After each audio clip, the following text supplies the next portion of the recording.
A special screening of a climate change documentary will be taking place on September 17th, and it's a film called Climate Changes. And it's my great pleasure to be speaking to the director of Climate Changes, Johan Gabrielsson. Johan, welcome to Movie Metropolis. Thank you. I'm very excited to be here. Good to talk to you. And this is, of course, a documentary about the journey that Tim Flannery has in trying to find climate change leaders. How did the documentary all come about? It came about during COVID with my producer, Mark Forsman, who actually lives 100 meters from where I am here in Bondi. And we started talking, we wanted to make a climate film, but of course, COVID got in the way. But then we started thinking, who is one of the most prominent climate leaders we have in Australia, and tried to make a film about him. And the obvious choice, I think, for both of us was Tim Flannery. I mean, we've been reading his books and following the debates in the newspapers and etc. with him. So I thought he would be a great subject for a documentary. And then we called him up, and he was very positive to the idea. He liked the idea. And also he had just released a book called The Climate Cure, which was dealing with, if we during COVID can do all these things to try to stave off COVID, why don't we try to do when it comes to climate change? And that book was very inspirational for both of us. And then we thought that this would be a great documentary about the leadership. You know, like we read all the time in the papers that Australia could be this kind of amazing green energy giant because we have all this sun, we have all this precondition to have a big industry that we can live off and all that. But we don't do it. And what is holding us up? And leadership. We demand better leadership to kind of push us towards that. And that is, the film is about that. Like where can we find good examples of leadership? Okay, and you certainly, or Tim certainly has found those in this documentary. How much was the documentary negotiated with him in terms of what he would participate in, what he wanted to show in the documentary, and so on? Now he was very generous. Actually, nothing was really off limits because he also agree. I mean, this is a very important subject. He wanted to get it out there. So he was extraordinarily generous with his time and his family and where we could film and go and how we could follow him. So that was never an issue, really. Okay, that's great. And there are some really interesting interviews in the documentary, including, of course, Al Gore and Malcolm Turnbull, but a number of other people as well. How easy was it to source them and for them to agree to be part of the documentary? Because it's Tim Flannery and he has a very thick a book of names and addresses, so he very generous let us contact them for us. But some of them, for instance, when we were in Glasgow, because we were filming during COP26, then we basically also bumped into people, or we heard talks or press conferences, and thinking that person is very super eloquent, and she seems like a very interesting person to talk to. And yeah, like for instance, when we bumped into people like Joe Dodds, who was there for climate bush survivors, talking about how bushfires affect Australians at COP in Glasgow. We just happened to see her talking, and we thought she's amazing. So we just asked her, and so she's very much part of our documentary. And I think she's great. And did a great interview and great answers, and it just worked. Yes, absolutely. I must admit, when I was watching the documentary, I was surprised at someone who wasn't in the film. And that's, of course, Greta Thunberg, who has been so vocal in the past. But obviously, there are obviously issues getting her involved and some others. No, Greta, who is a compatriot of mine, I'm Swedish, she's Swedish, and we Yeah. did try to get her into the documentary, but she was so busy during COP. And because she's become such a strong figurehead, everyone's a piece of Greta. So it was very hard, almost impossible to get access to her, unfortunately. But of course, she would also be amazing to have in a documentary. But she Sure. didn't rule out in the future. She said, I might be available, so Okay. No, who that's knows? fine. Now, the film is really well shot in the Hawkesbury River region and other parts of New South Wales, as well as, of course, in Scotland. Um, I gather you used more than one camera. I got the feeling that there were setups in the interviews that looked like you used two Yes. cameras. Yeah. Well, we were in very capable hands of the Australian cinematographer Justine Carrigan. She was great. But, you know, this is a really shoestring budget. So we basically set up one camera from one angle, and then she was doing the master camera. So we had that to choose from when we did the interviews. But also, we talked a lot to her before the shooting, and I'm glad you mentioned that you think it's beautiful, the images also from the Hawkesbury, because it was very much the theme in the film very strongly that Hawkesbury is this magical place. I don't know if you've been there, but it is so beautiful. Mm. Deep valleys, the waters, and but also there is signs of climate change. So basically the theme, it is this paradise, but climate change is already happening in paradise. It's the lizards are gone, the bird life is changing, and of course you have terrible floods and fires. So it's the theme is also that we might not notice that climate change is already here because where we live, but actually someone like Tim can see that it is changing. With the wildlife, for instance. So we don't have to wait for the big fires and the floods to actually maybe waken up to the idea that climate change is here. You know what I Yes. mean? Absolutely, I fully understand, and it's so interesting to see the negative press that Tim Flannery received. People like Andrew Bolt and others who are skeptics or whatever they are, and I'm glad you incorporated that into the documentary because that must have been awful for Tim to have to go through a lot of that negative press that he received. Yes, and I think when it can be so vicious sometimes, the political dialogue, or when people are in the public eye and how they are attacked. And I really wanted to show Tim that he's actually quite an amazing person, but also quite vulnerable and a sweet person. And when those attacks keeps coming, it does have a price. I mean, it does affect people. And I thought for someone who just wants to stand up and make people aware of climate change, you get so viciously attacked in this country. I thought it was so kind of disheartening in a way. And this is not just Tim, it goes over his family, his kids as well. And I find it very also that he's so remarkable stoic, that his strength there, that he just still continues Yeah, to do this, to try to.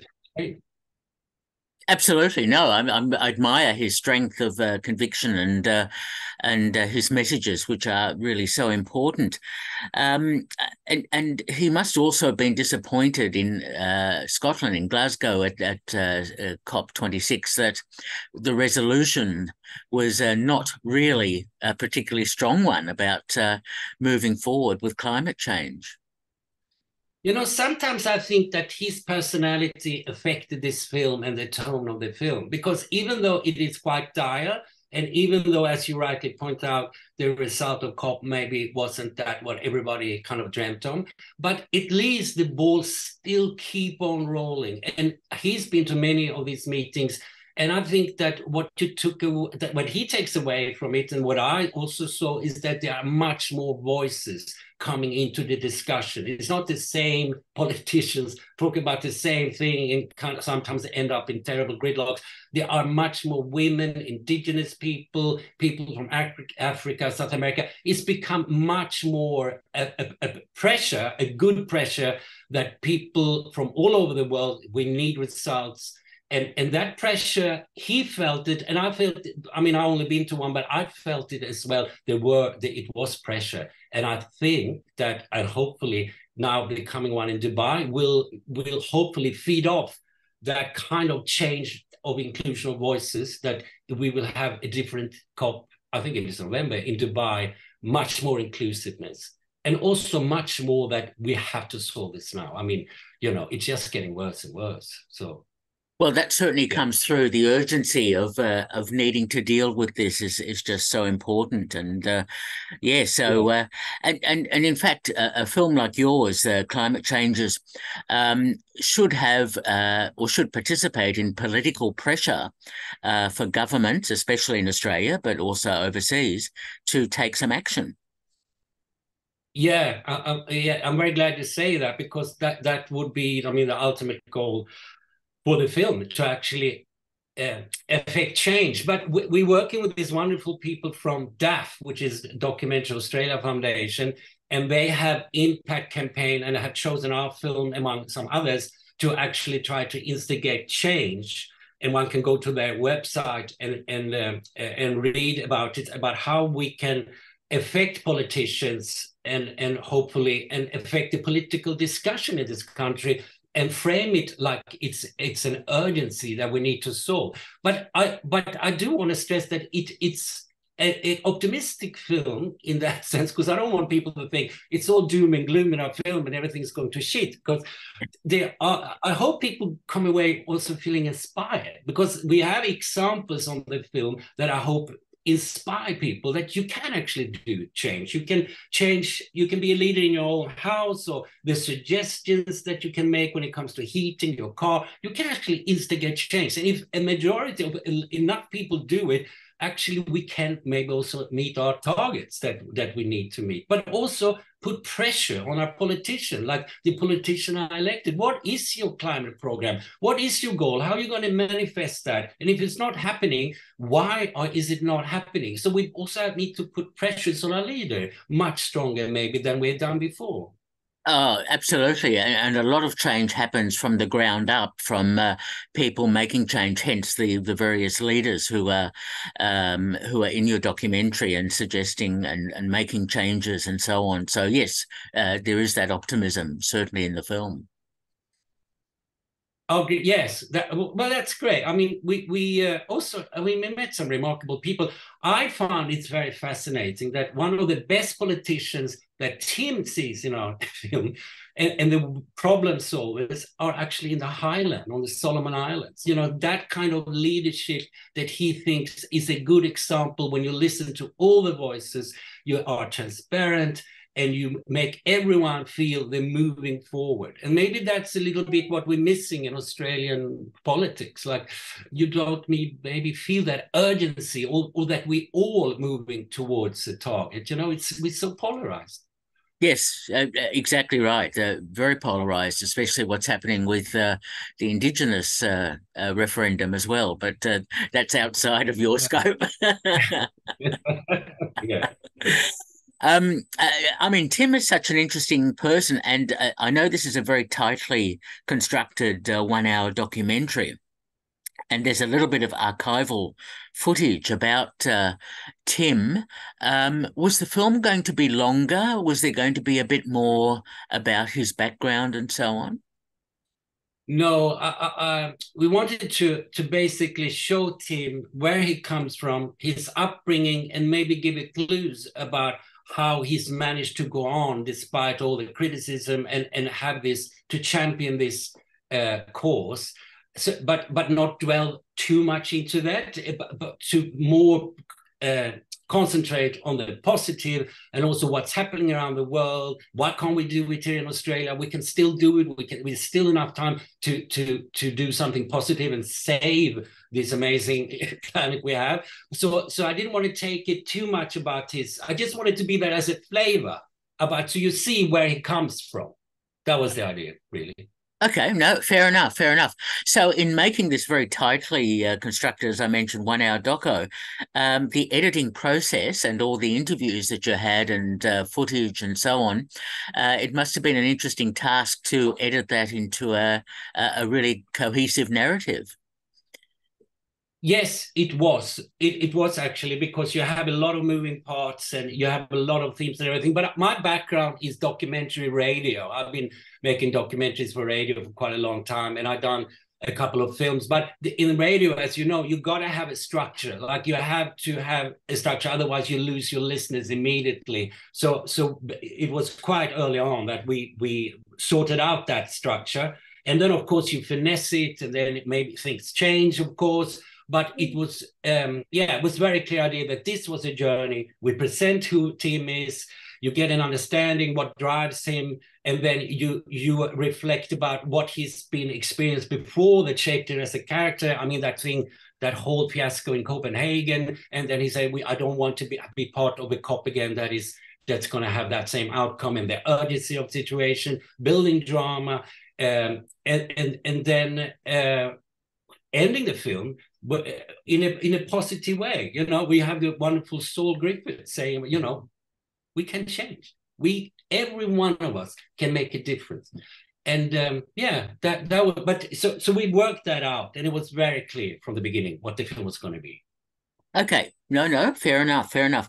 Now, I'm interested in the reaction the film has had so far, because I think it screened at the Sydney Film Festival. Yes, it was nominated for Best Documentary, if I can beat my chest. And we got really good, reviews. We had wonderful Q&As. People, because I think there is something in the zeitgeist that people that are interested in these issues, they think, we're not moving. Why are we not moving? And then if our documentary somehow can cast a light on that about leadership and frame it as a leadership, I think people are really interested in that. So we got great feedback, actually. And people say they were inspired, and people found something. You don't maybe, there's always hopefully something. It's like a candy box. Hopefully there's one candy that really appeals to you, that you really like. You don't have to swallow the whole thing. But as long as you're inspired and you think this film kind of is a good positive message, then that would be great, of course.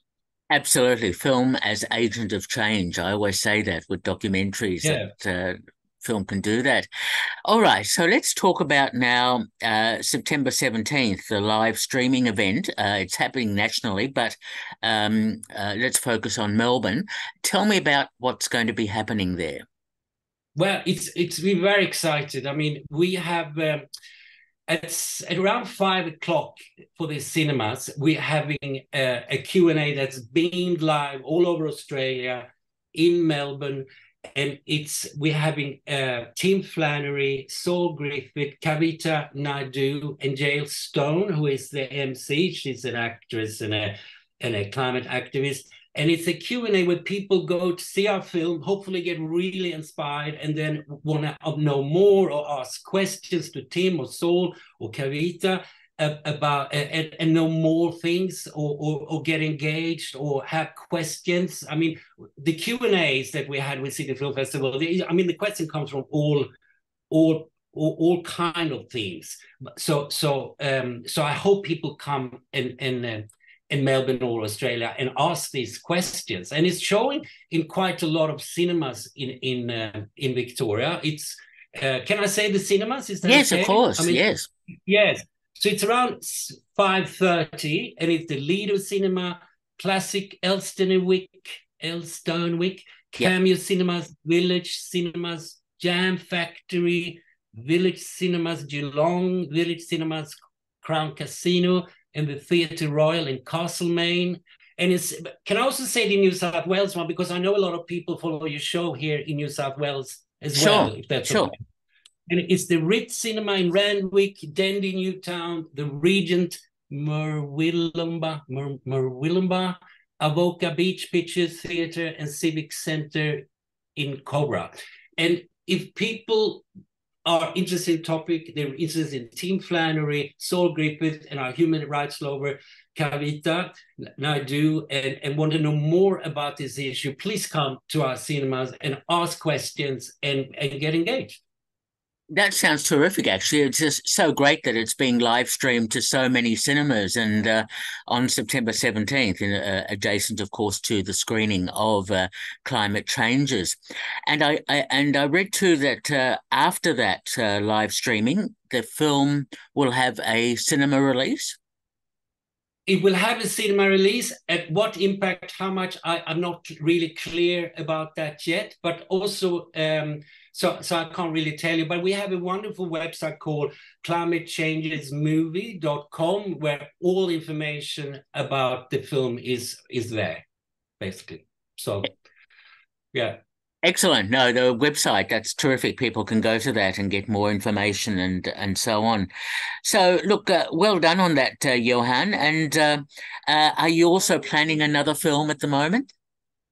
Yes, I'm working actually with a European company, and it's about climate change, but it's also about the future of climate change, trying to assess out in maybe 30, 40 years, where are we risking, I mean, wars, actually. I mean, where could future wars happen because of climate change? And it's interesting that the militaries are already contemplating this, but there's also people that are trying to stop it from happening as well. So it's like looking into the future and see, can we stop this from happening? And it's a brilliant ex-Australian officer, Michael Thomas, who is our protagonist, who will take us on this journey. Excellent news. Okay, terrific stuff. So well done, Johan. We've been speaking to Well, Johan Gabrielsson, the Director of Climate Changes, September 17th for the special screening and live streaming of a Q&A straight after the screening at cinemas across Australia, certainly in Melbourne and Sydney. Johan, thank you so much for talking with me. Well, thank you for giving me this generous time to talk about the film. Thank you. My pleasure. All the best with it all. All the Okay. best. Thank you. Okay. Yeah. Bye-bye.